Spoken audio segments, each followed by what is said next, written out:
یہی مسئلہ اشرف علی تھانوی صاحب کا بھی ہے۔ فرماتے ہیں میرے نانا سفر پر تھے، ڈاکوؤں سے لڑائی ہو گئی۔ اشرف السوانح میں یہ واقعہ موجود ہے، صفحہ نمبر 40 ہے غالباً۔ کہا میرے نانا سفر پر تھے اور ان کے ساتھی بھی ساتھ تھے، ڈاکوؤں سے لڑائی ہو گئی۔ ڈاکو زیادہ تھے، میرے نانا کے دوستوں کی تعداد کم تھی، اسلحہ بھی کم تھا۔ ان ڈاکوؤں نے میرے نانا کو بھی شہید کر دیا اور باقی ساتھیوں کو بھی۔ اب شہادت کے بعد اشرف علی فرماتے ہیں ایک عجیب واقعہ ہمارے خاندان میں رونما ہوا کہ میرے نانا رات کو میری نانی کے پاس آئے اور آ کر کہنے لگے، مٹھائی کا ڈبہ بھی لے کر آئے اور آ کر کہنے لگے یہ مٹھائی بچوں کو کھلا دینا اور کسی کو بتلانا نہیں کہ میں رات کو آیا تھا، اور اگر نہ بتلاؤ گی تو میں ہر روز آیا کروں گا۔ اشرف علی فرماتے ہیں کہ میری نانی نے صبح کو اس ڈر سے کہ لوگ بچوں کو مٹھائی کھاتا دیکھیں گے تو خیال کریں گے کہ اس کی نانی کے پتہ نہیں کتنے یار ہیں، یہ مٹھائی کہاں سے آئی، یہ ڈر اور خوف پیدا ہوا اور اس رات سے پردہ اٹھا دیا کہ رات کو اشرف علی کے نانا آئے تھے، مٹھائی کا ڈبہ دے گئے تھے۔ اشرف علی فرماتے ہیں اس دن کے بعد میرے نانا کبھی بھی نہیں آئے۔ اب بتلائیے کیا فرق رہا؟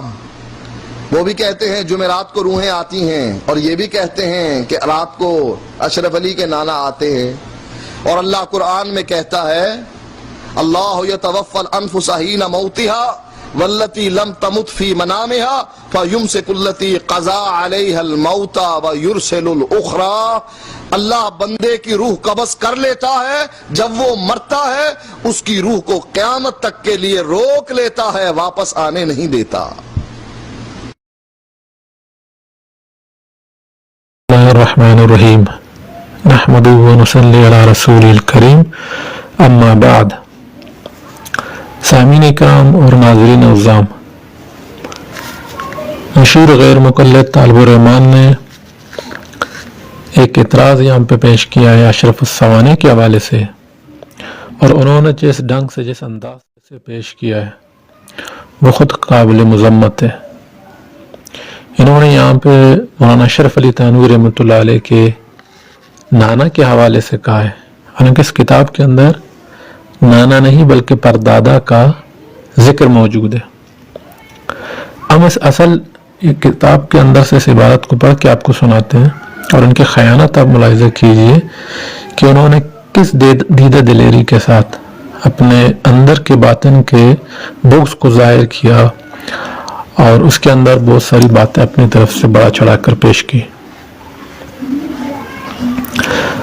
اشرف السوانح ایک سوانح حیات ہے، جیسے کہ سوانح حیات میں بزرگوں کے کشف اور کرامات وغیرہ کا بھی ذکر کیا جاتا ہے، اور یہ کرامات میں سے ایک واقعہ انہوں نے بیان کیا تھا۔ صفحہ نمبر 39-40 پہ اشرف السوانح میں حضرت کے پردادا کسی بارات میں تشریف لے جا رہے تھے کہ راستے میں ڈاکو نے آ کر بارات پر حملہ کیا اور ان کے پاس کمان تھی اور تیر تھے۔ انہوں نے ڈاکوؤں پر دلیرانہ تیر برسانا شروع کیے، چونکہ ڈاکوؤں کی تعداد کثیر تھی اور ادھر سے بے سر و سامانی تھی۔ یہ مقابلے میں شہید ہو گئے اور اس حدیث شریف کے مصداق ہو گئے، من قتل دون مالہ فہو شہید۔ شہادت کے بعد ایک عجیب واقعہ ہوا۔ شب کے وقت اپنے گھر مسئلہ زندہ کے تشریف لائے اور اپنے گھر والوں کو مٹھائی لا کر دی اور فرمایا کہ اگر تم کسی سے ظاہر نہ کرو گی تو اسی طرح روز آیا کریں گے۔ لیکن ان کے گھر والوں کو یہ اندیشہ ہوا کہ گھر والے جب بچوں کو مٹھائی کھاتے دیکھیں گے تو معلوم نہیں کیا شبہ کریں، اس لیے ظاہر کر دیا اور پھر آپ تشریف نہیں لائے۔ یہ واقعہ خاندان میں مشہور ہے۔ یہ ہے اصل میں وہ واقعہ جس پر انہوں نے اعتراض اٹھایا اور اس کی ملمہ کاری کر کے اسے پیش کر دی۔ یاد رہے کہ یہ جو واقعہ ہے اشرف السوانح کے حوالے سے، یہ کرامات میں سے ہے۔ آپ دیکھتے ہیں کہ کیا اس سے ملتا جلتا کوئی واقعہ بر صغیر کے اندر کسی محدث کسی عالم کی کتاب میں ہے یا نہیں. بر صغیر کے سب سے بڑے محدث شاہ ولی اللہ محدث دہلوی کی طرف ہم چلتے ہیں. ان کے والد شاہ عبد الرحیم رحمۃ اللہ علیہ کے جو والد تھے یعنی شاہ ولی اللہ محدث دہلوی کے دادا شیخ وجیہ الدین شہید رحمۃ اللہ علیہ، انہوں نے اپنی کتاب انفاس العارفین کے صفحہ نمبر 161 پہ ان کا واقعہ بیان کیا ہے. چونکہ ان کی یہ کتاب جو ہے وہ فارسی میں، تو ہم فارسی عبارت پڑھ کے جو شاہ ولی اللہ محدث دہلوی نے لکھی ہے ان کی شہادت کا واقعہ وہ پڑھ کے اس کا ساتھ میں اردو ترجمہ بھی کر دیتے ہیں. شاہ ولی اللہ محدث دہلوی کے جو دادا تھے شیخ وجیہ الدین، ان کو کشف کے طور پر یہ پتہ چل گیا تھا کہ وہ ایک سفر پہ جائیں گے، وہاں پہ شہید ہوں گے، اور انہوں نے اللہ سے یہ دعا مانگی تھی کہ انہیں شہید کیا جائے. تو وہ پھر اس سفر پہ نکلے. تو وہ عبارت ہم پڑھ دیتے ہیں. چوں برہانپور رسند، جیسے ہی برہانپور پہنچے، بر ایشاں منکشف شد، ان پر کشف ہوا کہ موضوع شہادت را عقب گزشتند، کہ ان کا جو شہادت کا مقام ہے وہ پیچھے چھوڑائے ہیں. انجا رجوع کردن، وہ وہاں سے پلٹے. در اسنا رائے و بعض تاجران کے بس صفت صلاح تقوی متصف بود عقد موافقت بستن. اسی دوران راستے میں بعض تاجر جو صلاح و تقوی والے تھے ان کے ساتھ عقد موافقت کر لی. وہ از رائے قصبائی ہندیو خواستن، کہ بہ ہندوستان آئین، اور وہ قصبہ ہنڈیا کے راستے سے ہندوستان جانا چاہتے تھے. یہ قصبہ ہے. دری اسنا پیر کون سولی پیش آمد، اسی دوران ایک بوڑھا شخص ان کے سامنے آیا کہ افتاں خیزہ می رفت، کہ وہ گرتے پڑتے جا رہے تھے. بہرحال وہ رحم کردند و مقصدوئے پرسیدند، انہوں نے ان کی حالت پر رحم کا کر ان کا مقصد پوچھا. گفت می خواہم بدہلی روم، کہنے لگے کہ دہلی جانا چاہتا ہوں. فرمودن الروز سے فلوس از ملازمان ما میگیرد، انہوں نے کہا کہ الروز 3 پیسے یا 3 فلوس جو زمانے کے سکے تھے میرے ملازموں سے لے لیا کرو. آن پیر جاسوس کفار بود، وہ بوڑھا شخص کیا تھا؟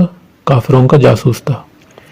چون در سرائی نوبریہ رسیدن، کہ از آب نربدائی 2 منزل بطرف ہندوستان است، جاسوس اخوان خود را خبر کرد. جیسے ہی یہ لوگ نوبریہ کے سرائے میں پہنچے جو کہ دریائے نربدا سے 2-3 منزل ہندوستان کی طرف ہے، تو جاسوس نے اپنے ساتھیوں کو خبر کر دی.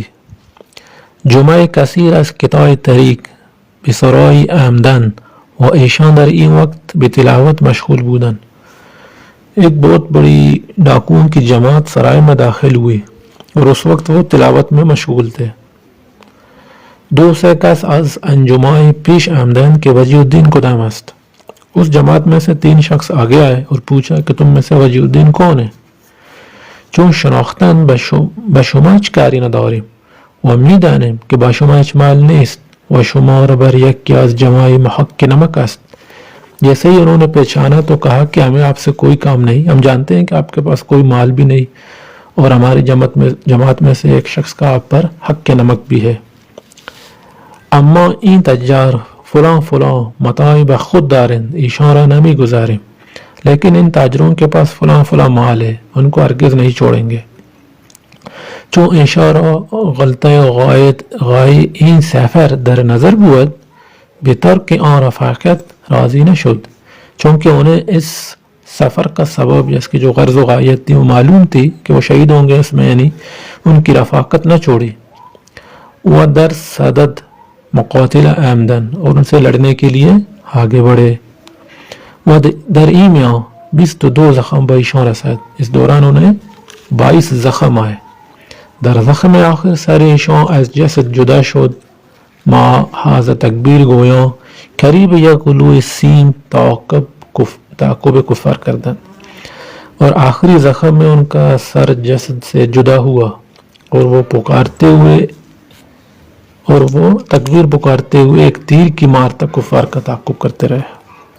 بعد از آن زنی این حال دیده بهش گفت احمد آنگاه افتادند و همانجا مدفون شدند. بعد از آن ایک عورت کو یہ حال دیکھ کر بڑا تعجب ہوا. آپ رحمۃ اللہ علیہ جہاں گرے تھے وہیں پہ مدفون ہوئے.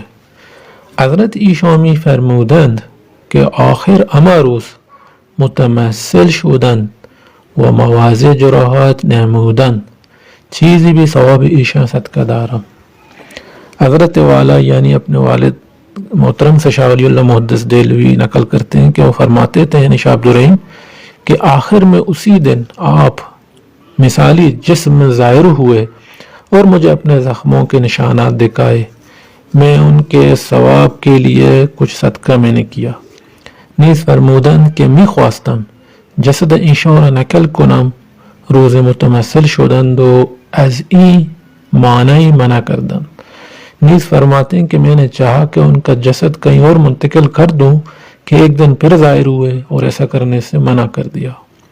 اخبار قتل ایشان زیادہ از حد احساست کہ آپ کے قتل کی خبریں حد سے زیادہ مشہور ہیں. یہ شاہ ولی اللہ محدث دہلوی رحمۃ اللہ علیہ کی کتاب ہے انفاس العارفین.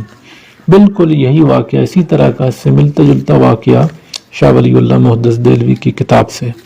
تو طالب الرحمان غیر مقلدین حضرات شاہ ولی اللہ محدث دہلوی کے حوالے سے کیا کہیں گے؟ کیا وہ ان کو بھی شامل کر لیں گے جو اعتراض انہوں نے اٹھایا تھا؟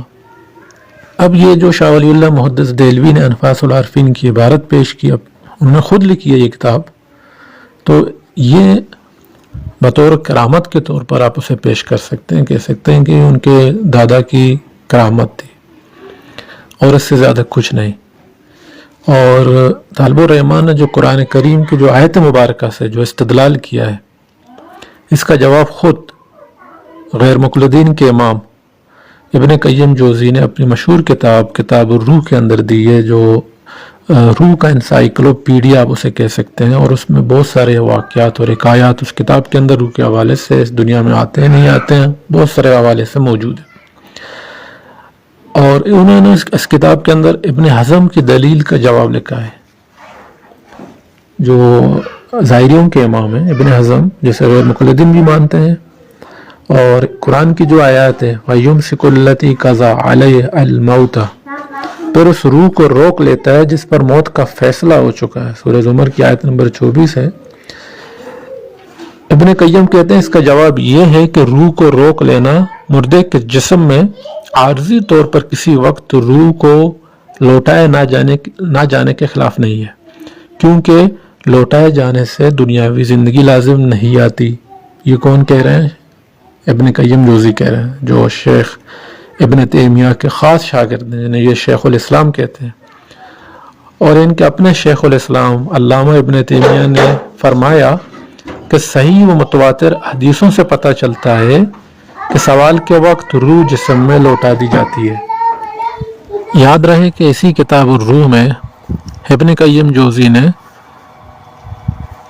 مرنے کے بعد بدر کے میدان میں ابو جہل کا دکھائی دینا، حضرت ابن عمر رضی اللہ عنہ کا ایک مردے سے ہم کلام ہونا، یعنی مرنے کے بعد وہ مردہ قبر سے نکل کے حضرت ابن عمر رضی اللہ عنہ سے باتیں کرتا ہے، وہ بتاتے ہیں. اسی طرح مشہور تابعی مطرف رحمۃ اللہ علیہ کے حوالے سے کہ وہ قبرستان آتے ہیں، قبرستان کے سارے مردے قبروں سے باہر بیٹھے ہوئے اپنے قبروں کے اوپر، ان سے بات کرتے ہیں، ہم کلام ہوتے ہیں.